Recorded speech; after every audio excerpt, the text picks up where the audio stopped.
இன்று சமூகத்தில் நடக்கிற மிக பிரதானமான ஒரு பிரச்சனை ஸ்கேம் அப்படின்னு சொல்லுவாங்க. இது சம்பந்தமா தான் இந்த காணொலியில நாங்க சொல்ல போறோம்.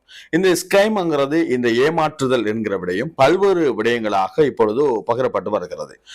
ஸ்கேம் ஏமாற்றுதல் என்பது ஆவணத்தில் ஊடாக தொழில் ரீதியாக ஏமாற்றுதல், இது போன்ற பல்வேறு காரணங்களால் இந்த ஏமாற்று வேலைகள் நடைபெற்றுக் கொண்டிருக்கிறது.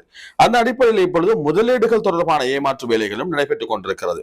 ஒரு நிறுவனத்திலே முதலீடு செய்வதாக குறிப்பிட்டு அந்த பணத்தினை மோசடி செய்தல், அதே போன்று காணிகளை கொள்வனவு செய்வதற்காக பணத்தை இன்வெஸ்ட்மெண்ட் பண்ணி அதிலே மோசடி செய்தல் என்று பல்வேறு மோசடிகள் இந்த ஸ்கீம் இப்பொழுது மிக பிரபலமாக நடைபெற்றுக் கொண்டிருக்கிறது.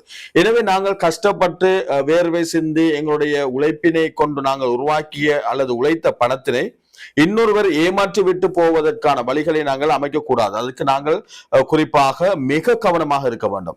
இது தொடர்பாக நீங்கள் முதலீடு திட்டம் பற்றியான விழிப்புணர்வுகளை நீங்கள் ஏற்படுத்த வேண்டும் என்பதற்காக இலங்கை மத்திய வங்கி அவர்களுடைய உத்தியோகபூர்வ முகநூல் பக்கத்திலும் அதே போன்று சமூக வலைதளங்களில் பல்வேறு காணொலிகளை, விழிப்புணர்வு காணொலிகளை அவர்கள் வழங்கி வருகின்றார்கள். அந்த அடிப்படையில் முதலீடு தொடர்பான ஒரு காணொலியை நான் இந்த காணொலியோடு இணைத்துக் கொள்கின்றேன். இது போன்று பல காணொலிகள், அதே போன்று பல தகவல்களையும் அவர்களுடைய சமூக வலைதளங்களிலே பகிர்ந்து கொண்டிருக்கிறார்கள்.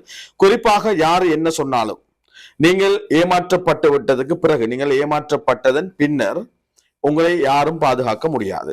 உங்களுக்கான பாதுகாப்புக்கு அல்லது உங்களுக்கான நீதி அல்லது உங்களுக்கான தீர்வு கிடைப்பதற்கு பல காலங்கள் செல்லலாம், தாமதமாகலாம். நீங்கள் ஏமாறுவதற்கு முன்னர் நீங்கள் தெளிவாக இருக்காத வரைக்கும் உங்களை ஏமாற்றுபவர்கள் இலகுவாக ஏமாற்ற முடியும். எனவே இந்த ஸ்கீம் ஏமாற்றுதல் என்பது சகல வழிகளிலும் நடைபெறும். சமூக வலைதளங்களாக இருக்கலாம், அல்லது ஒரு பொருளை கொள்வனவு செய்வதாக இருக்கலாம், அல்லது ஒரு பொருளை விற்பனை செய்வதாக இருக்கலாம், அல்லது நீங்கள் ஒரு முதலீடு செய்வதாக இருக்கலாம். இது எதுவாக இருந்தாலும் உங்களுடைய பொருளாதாரத்தையும் உங்களுடைய பணத்தையும் உங்களுடைய சொத்தை பாதுகாப்பதற்கு மிக முக்கிய பொறுப்பு உங்களுக்கு இருக்கிறது. எனவே எங்கும் நீங்கள் ஏமாந்து விடாதீர்கள். எந்த ஒரு விடயமாக இருந்தாலும் அதனுடைய ஆவணங்கள் சட்ட ரீதியாக இருக்கிறதா, அது ஒரு உறுதிப்படுத்தப்பட்டதாக இருக்கிறதா என்பதை 100% உறுதிப்படுத்திய பிற்பாடு அல்லது அது சார்ந்த சட்ட வல்லுநர்களுடைய ஆலோசனைகளை பெற்றதன் பிற்பாடு அந்த முதலீடுகளை நீங்கள் முன்னெடுக்க முடியும். எனவே இது ஒரு விழிப்புணர்வுக்காக இந்த காணொலியை உங்களோடு பகிர்ந்து கொள்கின்றேன். මෑත කාලේ ඉතා දැඩි ලෙස කතාබහට ලක් වෙලා තියෙනවා.